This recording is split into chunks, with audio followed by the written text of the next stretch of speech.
Hey everyone, welcome to another video. So I wanted to do something a little bit different today. Well, kind of the same thing, but show you the whole process of how we do it. So if you don't know, we are full-time resellers. What that means is we buy stuff for one price, we mark it up, and then we sell it online for a profit. And then we take that profit, and that's how we live our lives. That's how we pay our bills, pay our employee. It's how we function as humans. That's our jobs. We've been full-time for the past 8 years.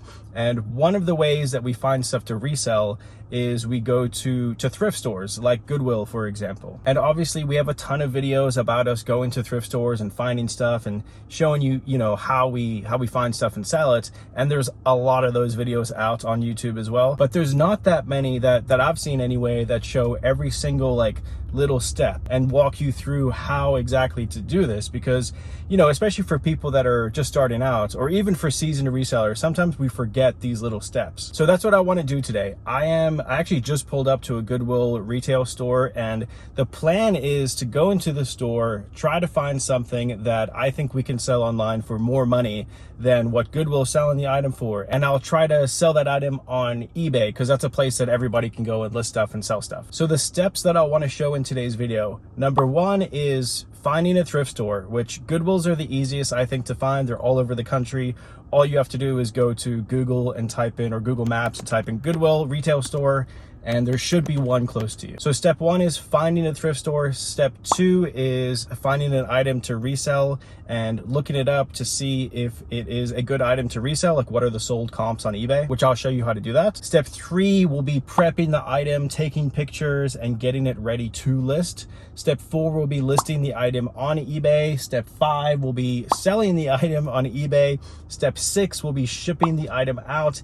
And the final thing that I'll show you is, hopefully anyway, how much the item sold for, what were our fees, like all of our fees, and what is the total net profit after selling the item on eBay. Anyway, that's the idea of today's video. Hopefully it goes the way that I hope it goes. And if you do like today's video, do me a favor, hit the thumbs up button and consider subscribing to the channel. Okay, step one. Let's run into this Goodwill and hopefully we can find something to resell. The first place I like to look at thrift stores is the shoes section. We've made great money flipping used shoes in the past. The first pair I found were these Brooks Ghost 11s for $13. Nice shoes, but I saw a few low comps on this color, so I left them behind. Next, in the women's shoe section, I spotted a pair of men's Alakai boat shoes. They were in amazing condition and only $10. Comps looked great, anywhere between $40 to $60, so I picked them up. I always look behind the glass case at Goodwill because they put some of the more expensive items back there, but sometimes there's still room for a profit. This pair of Nike wrestling shoes had the box with them. They were expensive at $30, but in this condition and a good size, a men's size 12,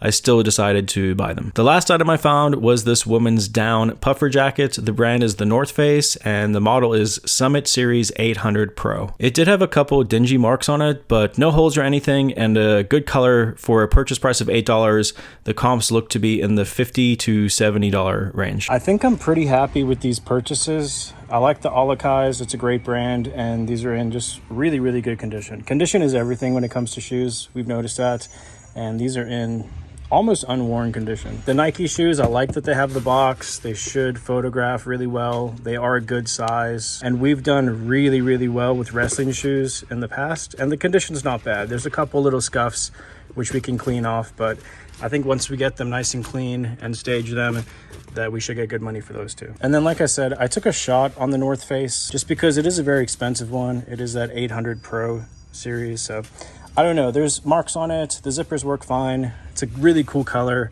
It was $8. I mean, even if we get like, you know, 45, 50 bucks for this, I would be really happy with that. So we're gonna run up to our warehouse now. That's where all like our photography areas, and the shoes we'll give to Callie. She's really good at taking pictures of shoes, but I'll show that whole thing. And then the jacket, I actually think it might be cool to get Allie, my wife Allie, to model that jacket, because I think the pictures will look cool. One thing that I did want to show really quick is how to look up actual sold comps on eBay. So the first thing you do is just go to eBay and type in what you're looking for. So in the case of the Nike wrestling shoes, I typed in Nike Inflict 3 wrestling shoes. Then you're going to hit search, and the first listings you're going to see are actual live listings. These are not sales. These are just listings that people have up on eBay. So on iOS, if you just click on this little filter button at the bottom, and then if you scroll all the way down, you'll see a little bubble that says sold items. If you click that little box, then it will show you the actual sales of that item. The other thing that's important is the condition. So if you are looking up a used item, make sure to change that to used so you can get an idea of what used shoes are actually selling for. Hey, I need you. Come here, please.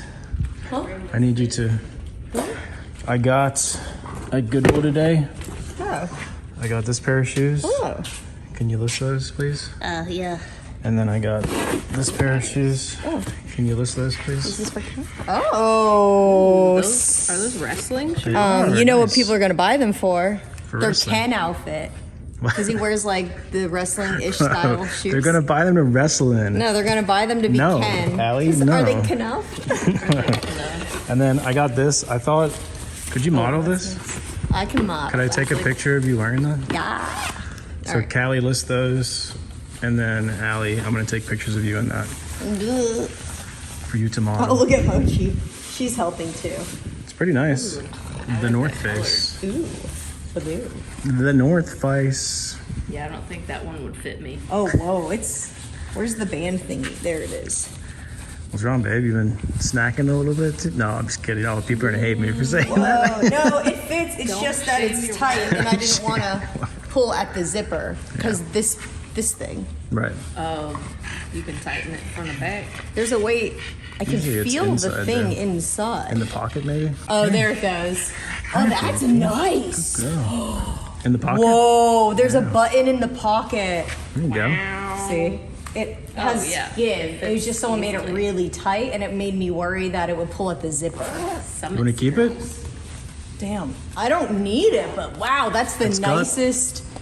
It's a little dingy. You'd have to wash it, but... It looks It's not dingy. not dingy. Callie and I are like, what? You're dingy. Well, look at you gotta look at it in the light. There's like marks on it. Look at it in the light. So this is our super crazy messy photography and intake area. Everything over here has not been listed yet. And then this is our photography booth. We use this white photo paper that you can just get on Amazon. And then these little box lights switch on and they give us a good amount of light.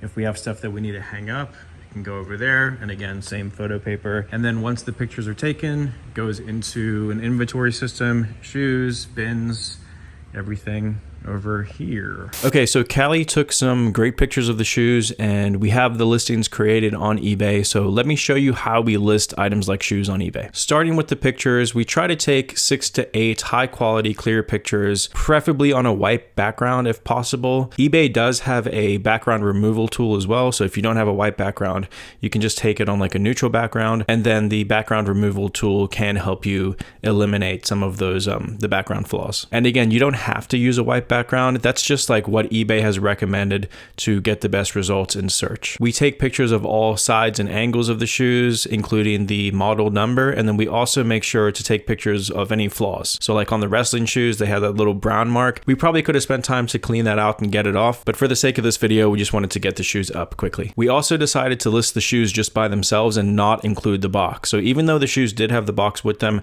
we looked at sold comps, and based on the value of the shoes, we just didn't feel that adding the box to the listing would really increase the sales price of the shoes enough to make up for how much extra it would cost us to ship those shoes with the box included. Next is the item title. We like to list the brand first, then the model, then the gender, the type of shoes, the color, the model number, and then the size. We capitalize each letter of each word in the title. We never use all caps for everything. eBay does not like that. And then we never include any special characters or emojis in the title. So based on sold comps, we've listed this pair of wrestling shoes for $112 or best offer. We also offer free shipping and 30-day seller paid returns. Here's the item specifics we put in, and we keep the item description short and to the point. So same thing with the Olakai shoes, nice simple pictures, clean white background. This pair we listed for $54.94 with free shipping and free returns. So like I said, you don't always have to do white backgrounds. Like for the North Face jacket, I thought it would be cool for Allie to model that jacket. So we could have removed the background, but but I thought it was fine. So we've listed that item now. The first couple pictures are Allie actually modeling the jackets, and then it goes to that nice like flat lay white background for that North Face jacket. And this jacket we decided to list for $79.95 with best offer and free shipping and free returns. So a lot of people ask us like, why do we do free shipping? Why don't we charge for shipping? And the short answer is it's just what works best for us. It doesn't mean it's the best way to do things. It's just we've done both, and we've seen a lot of stores that have done both charge shipping and free shipping. And we feel, after analyzing it for literally years, we feel like we get more sales when we do free shipping. And that being said, keep in mind, like it's not like we're not charging shipping. We're just taking that shipping fee and including it in the actual price of the listing. So for example, if there's a sold comp for $40 plus $10 shipping, we'll list that item for $49.95 with free shipping. So it's the same thing. The items are both selling for $50. You're still paying eBay fees on the shipping fee that you charge, as well as the sales price of the item. So there's really no difference, except that there's perceived, in my opinion, there's that perceived value for a customer. If they look at the exact same item and one has free shipping and one does not have free shipping, statistically from what we've seen in the past, the customer is more likely to buy the free shipping item. And then returns. We offer free 30-day seller paid returns. That's just what we do. You don't have to do that. I would recommend having some sort of a return policy, because there's really no point in doing no returns on eBay, because if a customer gets an item and it's not as described, they can still open a return as item not as described. They can still go to eBay and say, hey, this isn't what was described for the item, and eBay will let them open a return. Hello, beautiful people. We just listed these shoes. I think I listed them yesterday, and they sold for $90. They're Nike Inflict wrestling shoes. I'm going to show you how we ship them out and how much it's going to cost us to ship them. Let's go. For shipping, we use recycled Amazon boxes that we have. You can use free USPS priority boxes that you can get on USPS.com, or you can buy brown boxes on websites like Uline. We like to wrap the shoes in packing paper, and then we pack them into a box, and then we just tape the box up with eBay tape that we get for free each quarter. If you have an eBay store subscription, they give you a coupon code that you can use each quarter to go and buy supplies. All right, so let's get the weight of these shoes. 2 pounds, 2 ounces. I already put it in here for the Nike Inflict. 2 pounds, 2 ounces. The box is 16 by 12 by 6. For ground advantage, it comes to $8.75. And let's see, if we did priority mail, it would be $9.59. So we're saving some money doing ground advantage for $8.75. And that's how you ship shoes. The Olakai shoes also sold for a best offer of $50, and those also cost us $8.75 to ship. Okay, so we're back. The North Face jacket is still currently listed on eBay. It has not sold yet. I'll update you in a future video if and when, hopefully when, that North Face jacket sells. But let's take a look at the final numbers and the final profit breakdown of the 2 pairs of shoes that sold. So on the wrestling shoes, we took an offer. We got a best offer of $90. They were listed for $112. We got an offer of $90, and we accepted that offer. Our standard eBay fees were $11.05. Shipping costs were $8.75. And then our cost of goods, what we paid to purchase that item, our cost of goods were $30 on that pair of wrestling shoes. So after subtracting all the expenses, we're left with a gross profit of $40.20. So they sold for $90. When you take everything out, we're left with a gross profit of $40.20. And why that's gross profit and not net profit is because we haven't taken out other little expenses like taxes, for example. The US government wants their cut of everything that we sell. And then there's other stuff for us, like paying Callie her fee, her salary. There's stuff like internet costs, phone bills, electricity, utilities, stuff like that that you don't really think about. But all those little expenses come off that top line. And then the actual number at the end is what you're left with. That would be your net profit. On the Olakai shoes, we took a best offer of $50. They were listed for $55, so $50, super fair offer. Our eBay fees were $6.25. Same shipping on those. They cost us $8.75 to ship. And then our cost of goods, what we paid for the shoes, you saw was $10 from Goodwill, which leaves us with a gross profit of $25. So the best way to look at it on those 2 pairs of shoes is we spent $40 to make a gross profit, top line profit of $140. We turned $40 into $140 within a couple days. And then our actual gross profit after fees and everything, it's right around $65. So we spent $40, we got that $40 back, and then we pocketed about $65, which is why we still love going to thrift stores. Now, going to thrift stores and going to yard sales and estate sales and all that, that's not how we make the majority of our income. The majority of our income comes from buying wholesale or buying bulk deals, buying out t-shirt collections, stuff like that. A lot of people think we make the majority of our income by making YouTube videos like this,